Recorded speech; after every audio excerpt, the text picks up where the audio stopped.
സമ്പത്തിന്റെ വിഷയത്തിൽ ഒരുപാട് പരാതികളും പരിഭവങ്ങളും ഉണ്ട് അല്ലേ? പരിഹാരങ്ങൾ ധാരാളമുണ്ട്. നമുക്ക് അത് ധാരാളം പറയാനും കേൾക്കാനും ഉണ്ട്. വരൂ നമുക്ക് പറയാം.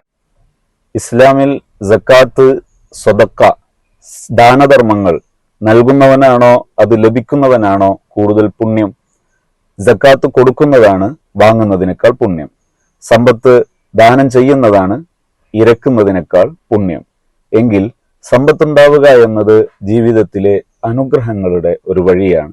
നമുക്ക് ധാരാളം അറിവുകൾ സമ്പാദിക്കാൻ, നല്ല സ്വഭാവങ്ങൾ പരിശീലിക്കാൻ, നല്ല നല്ല ആരാധനകൾ പരിശീലിക്കാൻ, ഒരുപാട് നന്മകൾ നേടിയെടുക്കാൻ, മക്കളെ നല്ലവരാക്കിയെടുക്കാൻ, ഒരുപാട് കാര്യങ്ങൾക്ക് നമുക്ക് ഉപകാരപ്പെടുന്നതാണ് സമ്പത്ത്.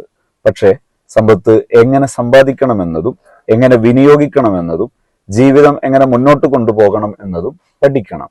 പഠിപ്പ് ഇല്ലാതെ, വിജ്ഞാനമില്ലാതെ, മെന്ററിങ് ഇല്ലാതെ സമ്പത്ത് നേടാനും അത് പരിചരിക്കാനും ശ്രമിച്ചാൽ ഒരുപക്ഷെ സമ്പത്ത് ഒരു ശല്യമായിരിക്കാം. സമ്പത്ത് പൊതുവിൽ ചീത്തയല്ല. സമ്പത്ത് പൊതുവിൽ നമുക്ക് ഒരുപാട് നന്മകൾ നേടിത്തരാനുള്ളതാണ്. മനോഭാവം മാറിയാൽ നമുക്ക് നല്ല രീതിയിൽ സമ്പാദിക്കാം. ഇസ്ലാമിൽ ധാരാളം പണ്ഡിതന്മാർ, ഔലിയാക്കൾ വലിയ സമ്പന്നരായത് കാണാം. ബഹുമാനപ്പെട്ട സയ്യിദുന ഉസ്മാൻ ബിൻ അഫ്ഫാൻ റളിയല്ലാഹു അൻഹു സമ്പന്നനായിരുന്നു.